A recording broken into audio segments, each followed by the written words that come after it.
Telemetry recovered.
Timer 1 elapsed.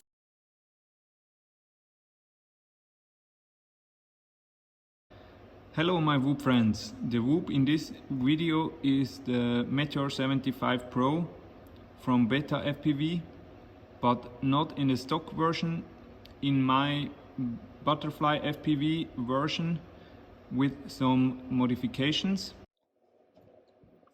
For example, some holes in the canopy as well as in the frame to make it lighter.